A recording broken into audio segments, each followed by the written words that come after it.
Hi everyone. Well, ये हमने series शुरू करी है आपके लिए। आप इमेजिन करिए कि 1 मार्च को आपका लास्ट मेंस्ट्रुअल पीरियड था, जैसे कि मैंने आपको पहले वीडियो में बताया था। 1 मार्च को अगर लास्ट मेंस्ट्रुअल पीरियड था, 15 दिन बाद आपको ओवुलेशन हुआ, उन दिनों आपने अपने पार्टनर के साथ रहे आप और आप प्रेग्नेंट हो गए, तो आपके हिसाब से 1 अप्रैल को सिर्फ 2 हफ्ते हुए होंगे। लेकिन डॉक्टर कहते हैं नहीं भाई 4 हफ्ते हो गए, सोनोग्राफी में 4 हफ्ते दिखा रहे हैं। इसी तरह से 1 मई को हमारे हिसाब से, डॉक्टर्स के हिसाब से 1 मार्च से 1 मई तक आपको 2 महीने हो गए, यानी कि सोनोग्राफी में बच्चा 8 हफ्ते का दिखेगा। लेकिन आपको लगेगा 8 हफ्ते कैसे, 2 महीने कब हुए? तो इसको तो अपन डिस्कस कर चुके हैं, let us not discuss that. Okay, अब हम आते हैं 3rd मंथ में, यानी कि 8 हफ्ते खत्म, 9वां हफ्ता शुरू हो गया। 3rd मंथ यानी कि 9वें हफ्ते से लेकर 12वें हफ्ते के एंड तक, क्योंकि 13वें हफ्ते में आपका चौथा लग जाएगा, जो कि आपकी डेट से करीब 1 हफ्ते पहले होगा, क्योंकि हर महीना एग्जैक्टली 4 हफ्ते नहीं होता, करीब 4 साढ़े 4 हफ्ते का होता है। तो हफ्तों में अगर गिने तो 9 हफ्ते होते ही आपका तीसरा महीना शुरू हो गया। अब इस समय क्या होगा?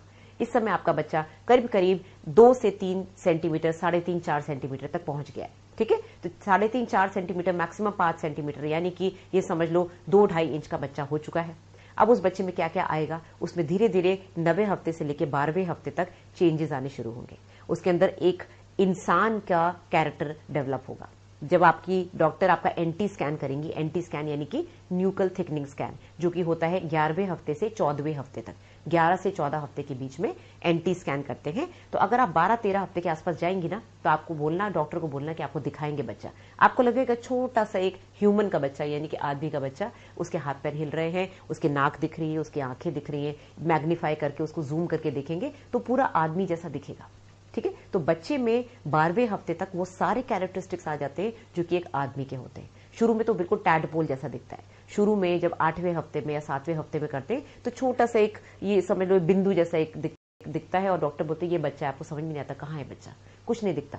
ठीक है, अब इस बच्चे में छोटे छोटे नाखून भी आ रहे हैं, छोटी छोटी उंगलियां आ रही हैं, छोटे छोटे हाथ, दोनों ऊपर वाला हाथ, नीचे वाला हाथ, फोर आर्म और अपर आर्म दोनों डेवलप हो रहे हैं। इसी तरह से पैर, ऊपर वाला पैर, घुटनों के नीचे वाला पैर, उसके छोटे पैर ऐसे से हिल रहे हैं। आप उसके छोटे छोटे तलुए भी देख सकते हैं, और इवन पैरों की उंगलियां, जिसको कि हम टोज कहते हैं, वो भी हल्की हल्की हिलती हुई देख सकते हैं। तो इस बच्चे में वो पूरे आदमी वाले कैरेक्टरिस्टिक्स आ गए, जिसको कि देख के हम बोल सकते हैं ये आदमी का बच्चा है।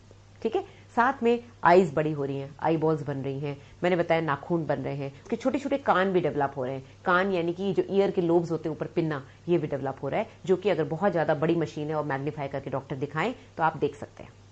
अब एंटी स्कैन क्यों करते हैं? एंटी स्कैन 12वें हफ्ते में, 13वें हफ्ते में करते हैं, क्योंकि डाउन सिंड्रोम से बच्चे को बेसिकली हम चेक करते हैं कि बच्चे में डाउन सिंड्रोम तो नहीं है। क्योंकि एक बहुत ही इंपॉर्टेंट फैक्टर होता है बच्चे की नेक की स्वेलिंग, यानी कि जो पीछे की न्यूकल थिकनिंग है, जो कि इडीमा होता है नेक और सबक्यूटेनियस टिश्यू का, उसको हम मेजर करते हैं, और उसका क्राइटेरिया 2.5 मिलीमीटर से उसको कम होना चाहिए। 2.3, 2.5 अलग अलग क्राइटेरिया है, बट मैक्सिमम 2.5 से ऊपर नहीं होना चाहिए। साथ ही में बच्चे की, क्योंकि नाक भी बननी शुरू हो गई है, तो ये जो नेजल बोन होती है इसको हम मेजर करते हैं। मेजर नहीं करते, इसको हम देखते हैं कि दिख रही है कि नहीं। तो कई बार मेरे पास कंसल्टेशन आते हैं प्राइवेट के, मैडम सोनोग्राफी में डॉक्टर कह रहे हैं कि बच्चे की नाक की हड्डी दिख नहीं रही है, यानी कि वो ऑसिफाई नहीं हुई है। ऑसिफिकेशन यानी कि किसी भी हड्डी को दिखने के लिए सोनोग्राफी में या एक्सरे में उसका ऑसिफिकेशन जरूरी है, उसके अंदर कैल्शियम डिपॉजिशन जरूरी है। तो जब तक वो कैल्शियम डिपॉजिट नहीं होगा, जब तक वो बोन ऑसिफाई नहीं होगी, तब तक वो सोनोग्राफी में या एक्सरे में व्हाइट नहीं दिखेगी। तो जब ये नहीं दिखती है, यानी कि ऑसिफाई नहीं हुई है, और डॉक्टर बोलते हैं ये एब्सेंट है या फिर नहीं दिख रही है, तो कहीं ना कहीं डाउन सिंड्रोम का शक पैदा होता है। तो उस समय आपका डबल मार्कर, ट्रिपल मार्कर या क्वाड्रुपल मार्कर आपको सजेस्ट किया जाता है, डिपेंडिंग कि उस समय आप कितने हफ्ते पे हैं, 12वें हफ्ते में है, 13वें हफ्ते में है। क्योंकि क्वाड्रुपल और ट्रिपल मार्कर होते हैं 16 हफ्ते के बाद, डबल मार्कर होता है 12 हफ्ते से पहले। तो इट ऑल डिपेंड्स उस समय आपकी क्या फाइंडिंग है, आपकी एज क्या है, और साथ में आपकी न्यूकल थिकनिंग, जो एंटी स्कैन है उसकी थिकनिंग कितनी है। तो ये कुछ पैरामीटर्स हैं जो कि 3rd ट्राइमेस्टर में करते हैं। बच्चे के अंदर की चेंजेस बता दिए। आपके अंदर चेंजेस वही रहने वाले हैं जो कि 1st और 2nd में है, थोड़े से और बढ़ सकते हैं। थोड़ी वॉमिटिंग बढ़ सकती है, क्योंकि आपका जो हार्मोन है HCG हार्मोन, वो थोड़ा सा और बढ़ा हुआ है। हालांकि अब वो धीरे धीरे एक प्लेटो लेवल पे आ जाता है। 8वें हफ्ते के बाद करीब करीब जो HCG हार्मोन है वो करीब करीब नीचे जाने लगता है, और आपकी वॉमिटिंग थोड़ी कम होने लगती है।